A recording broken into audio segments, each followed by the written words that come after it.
டேய், இவனை தூக்கி கார்ல போடுங்கடா. இவனுக்கு இது பத்தாது.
பாத்தியா என்ன ஜம்மமா படுத்திருக்கான்னு?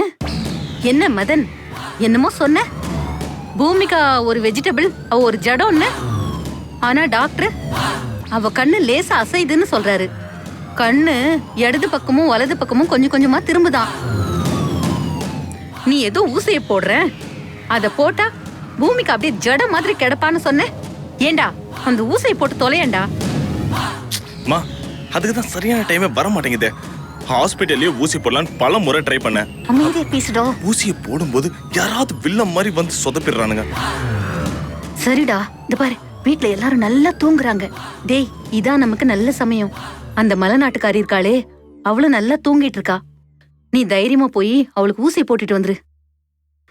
ஊசி வச்சிருக்கியா? அதெல்லாம் ரெடியா இருக்குமா? சரி சரி, நீ போய் காரியத்தை சாதிச்சுட்டு வா. நான் யாராவது வராங்களான்னு பாக்குறேன்.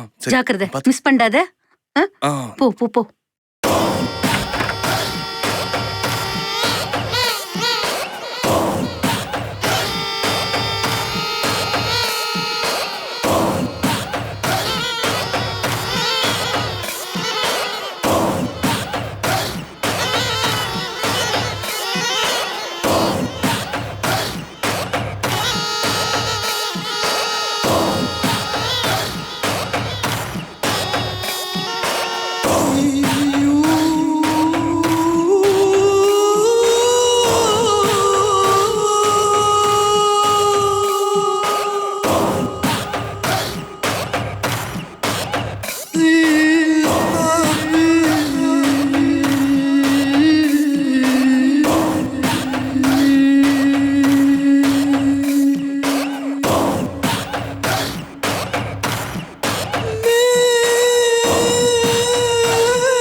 நீ மட்டும் இல்லடி, இனி யார் வந்தாலும் உங்க அம்மாவை காப்பாற்ற முடியாது.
என்னை விட டாலா அழகா நிறைய பணம் இருக்கிறவனா பார்த்து அவன் கூட ஓடி போயிட்டான். என் சாவு இந்த உலகத்துக்கு ஒரு எடுத்துக்காட்டா இருக்கட்டும். காசு பிரச்சனை.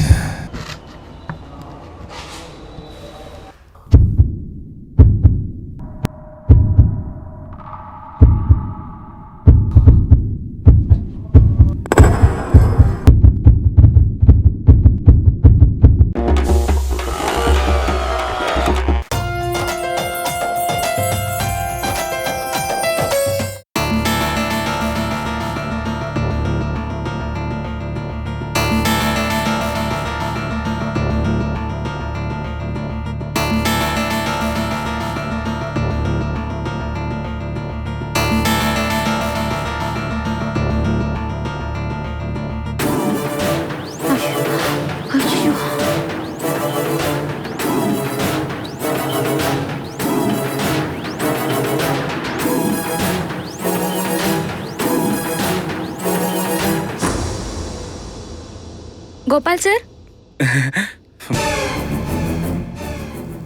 என்ன சார்? அது நீங்க என்ன சார் இங்க? அது நான் இங்க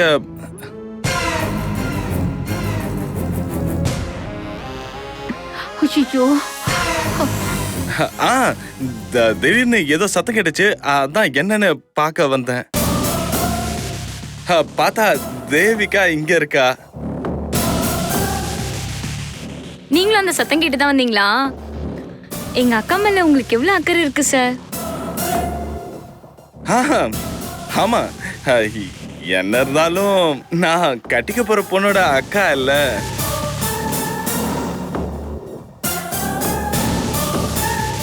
எங்க அக்கா குணமாகட்டும், உங்களை அவங்களுக்கு இன்ட்ரடியூஸ் பண்ணி நீங்க அவங்க மேல ரொம்ப கேர் எடுத்துக்கிட்டா தான் நான் சொல்றேன் சார்.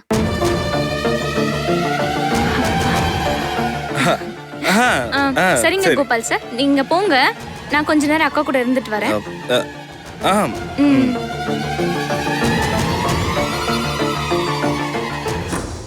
ஏய் தேவிகா குட்டி, இங்க என்ன பண்றீங்க? வாங்க வாங்க, சித்தி கிட்ட வாங்க. அம்மா கிட்ட பேசிட்டு இருக்கீங்களா? சொல்லும். அங்க பாரு, அம்மா பாரு, அம்மா பாரு. அக்கா,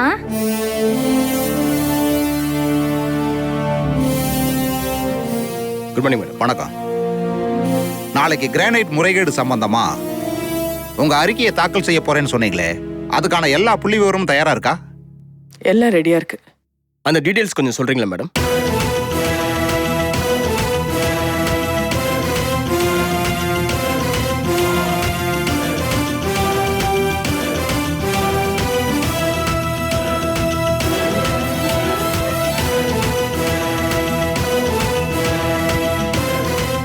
இந்த படத்துல இருக்கிற 3 மலைகளும் அரசாங்கத்துக்கு சொந்தமானது. ஒவ்வொரு மலையும் 2000 ஏக்கருக்கு மேல இருக்கும். 3 மலைங்களையும் ஹை குவாலிட்டி ஸ்டோன்ஸ் இருக்கு. அரசுக்கு சொந்தமான மலைங்களை தனி ஒருத்தன் கற்களை எடுத்து விற்க அனுமதி கொடுக்கல. ஆனா மிக பெரிய புள்ளிகளோட உதவியோட சட்ட விரோதமான வழிகள்ல இந்த கற்களை வெட்டி எடுத்து வெளிநாட்டுக்கு ஏற்றுமதி செஞ்சு கோடிக்கணக்கான பணத்தை கொள்ள அடிச்சிட்டு இருக்காங்க. இதனால அரசாங்கத்துக்கு மிகப்பெரிய வருவாய் இழப்பு. இதுக்கு காரணமான பேருங்களும் முழு விவரமும் இதுல தயார் பண்ணி வச்சிருக்கேன். ஏழைங்க வீடு கட்டி வாழ அரசு இனாமா கொடுத்த இடங்கள்ல கிரானைட் கற்கள் இருக்கிறது தெரிஞ்சுக்கிட்டு மலைவாழ் மக்களை மிரட்டி அந்த இடத்த விட்டு துரத்தி இருக்காங்க. அந்த இடத்துலயும் கிரானைட் கற்களை வெட்டி எடுத்து வெளிநாட்டுக்கு ஏற்றுமதி செஞ்சு கோடீஸ்வரர்களா உலாவிட்டு இருக்காங்க. அது சம்பந்தமான புள்ளி விவரங்களும் இருக்கு. இவங்களோட டீடைல்ஸ கோர்ட்ல நாளைக்கு சப்மிட் பண்ண போறேன். சட்டவிரோதமா கிரானைட் தொழில் செய்யற அத்தனை பேருமே பண முதலைகள், அரசியல் செல்வாக்கும் அதிகம் உள்ளவங்க. இதனாலேயே எந்த அதிகாரிகளும் அவங்கள நெருங்கவே பயப்படுறாங்க. அதனால ஸ்பெஷலா டிபார்ட்மெண்ட் உங்களை கவனிக்க சொல்லியிருக்காங்க. இதனால உங்களுக்கு பலவிதமான நெருக்கடி கூட வரலாம். ஏன் உயிருக்கே கூட ஆபத்து வரலாம். எல்லாம் தெரிஞ்சுதான் நான் இந்த பொறுப்பை ஏத்துக்கிட்டேன். என் உயிருக்கு பயந்து என் கடமையை செய்யாம விட மாட்டேன். நான் செய்ய போற ஆபரேஷனால அரசுக்கு சேர வேண்டிய கோடிக்கணக்கான பணத்தை வர வைப்பேன். அதே நேரத்துல ஜனங்களை ஏமாத்தி பிடிங்கின இடங்களையும் மீட்டு ஏழை ஜனங்களுக்கு மறுபடியும் ஒப்படைப்பேன்.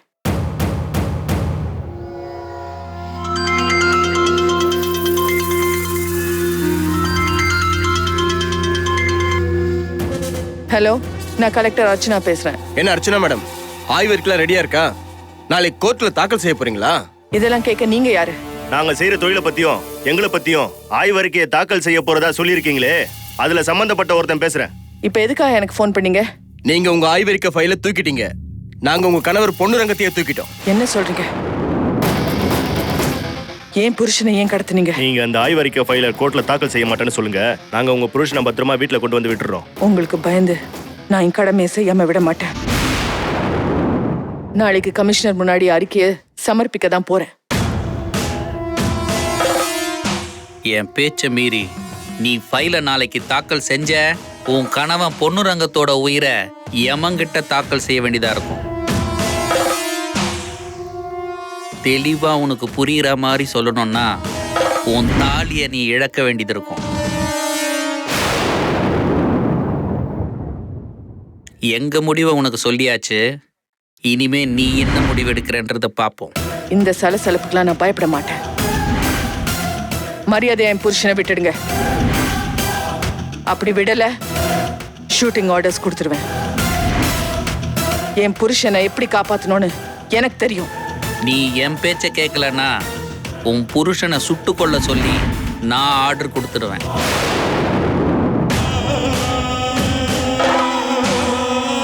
என்ன சொல்றாங்க? வெயிட் பண்ணலாம்.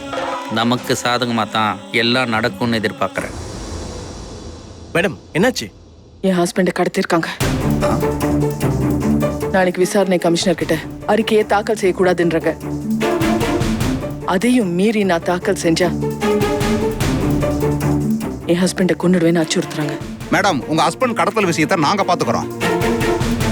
இப்போதைக்கு அவரோட உயிர் தான் நமக்கு முக்கியம். கிரானைட் சம்பந்தப்பட்ட அறிக்கையை நாளைக்கு நம்ம கமிஷன் முன்னால தாக்கல் செய்ய போறத கொஞ்சம் நிறுத்தி வைப்போம். அவங்க மிரட்டலுக்குன்னா நான் பயப்பட மாட்டேன். என்னுடைய அறிக்கையை விசாரணை கமிஷன் முன்னாடி தாக்கல் செய்யறதுல நான் உறுதியா இருக்கேன்.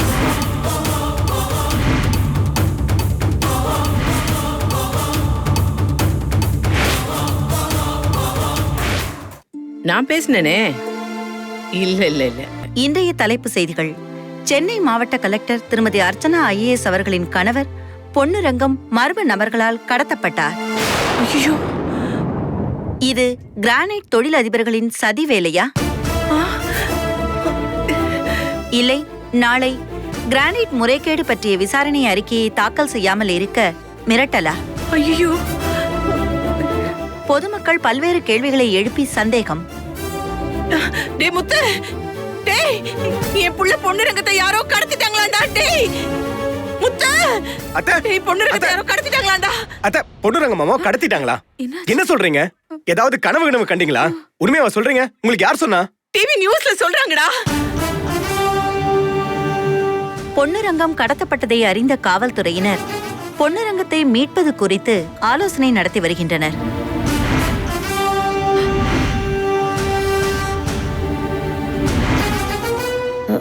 ஐயோ, இந்த விஷயத்த சொல்லலாமா வேண்டாமா? என்ன செய்யறதுன்னே தெரியல. டிவில கேட்டதுல இருந்து என் நெஞ்சு படபடபடன்னு அடிச்சுக்குது. கையும் ஓடல, காலும் ஓடல. இப்ப என்ன பண்றதுன்னு தெரியலையே. பொன்னுரங்கத்தை மீட்பதற்கு தனிப்படை அமைக்கப்பட்டுள்ளதாக தகவல் தெரிவித்துள்ளது.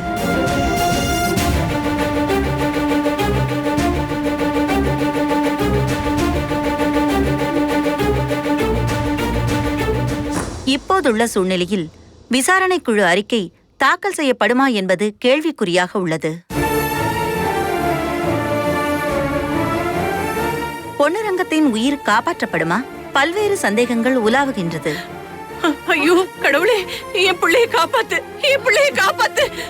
முத்து, முத்து, டேய், எனக்கு தலையை சுத்துதுடா.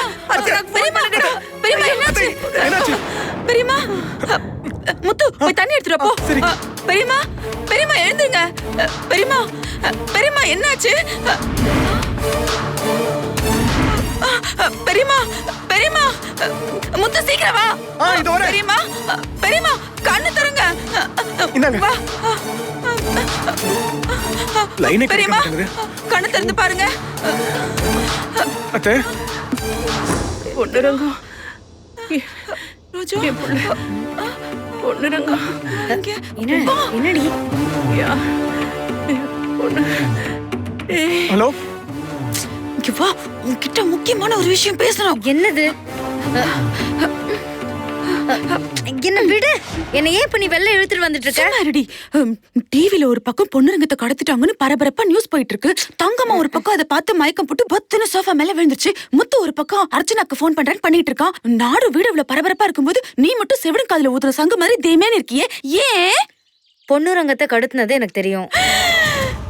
ஐயோ, இதெல்லாம் ஏன் முன்னாடி தான் நடந்தது. ஐயோ, இதுக்கே நீ இவ்ளோ ரியாக்ட் பண்ற? அதான் என் பிரச்சனையே. இப்போ இவ்ளோ விஷயம் நடக்கும்போது எல்லாரும் பரபரப்பா இருக்காங்க, நீ ஒண்ணுமே பண்ண மாட்டேங்கிற. இதுக்கு நான் எப்படி ரியாக்ட் பண்ணணும்னு தெரிய மாட்டேங்குதே. நீயே சொல்லு, இப்ப நான் எப்படி ரியாக்ட் பண்ணணும்?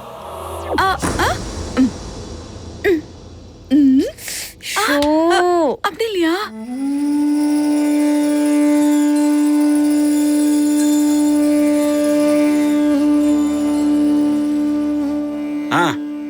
சொல்லுங்க பாலு. டாக்டர் வணக்கம். ஒரு சந்தோஷமான விஷயம். என் பொண்ணு பூமிகா இப்ப கண்ணை அப்படி இப்படி அசைச்சு பாக்குறா. அப்படியா? ஆமா டாக்டர். நீங்க சொல்றதை கேட்டு எனக்கு ரொம்ப சந்தோஷமா இருக்கு பாலு. ஒரே நிலையில இருந்த கண்ணு அப்படி இப்படி அசையுதுன்னா உண்மையிலேயே நல்ல இம்ப்ரூவ்மெண்ட் தான். சொல்லுங்க டாக்டர், நான் இப்ப என்ன பண்ணணும்? நான் சொல்ற மாதிரி பண்ணுங்க. சொல்லுங்க டாக்டர், என்ன பண்ணணும்? பூமிகா பக்கத்திலேயே உங்க ஃபேமிலி மெம்பர்ஸ் எல்லாரையும் நிப்பாட்டுங்க.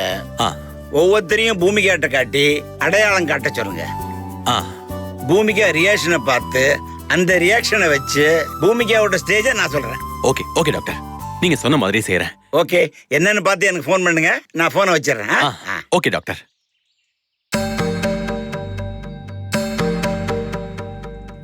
மேடம் மேடம், உங்க கணவர் கடத்தப்பட்டது உண்மையா? ஆமா. யாரு கடத்தினாங்கன்னு கண்டுபிடிச்சிட்டீங்களா? கிரானைட் குவாரி முறைகேட்டுல ஈடுபட்ட குற்றவாளிகள் தான் இது காரணம்னு நான் நம்புறேன். உங்க கணவரை மீட்க என்ன நடவடிக்கை எடுத்திருக்கீங்க மேடம்?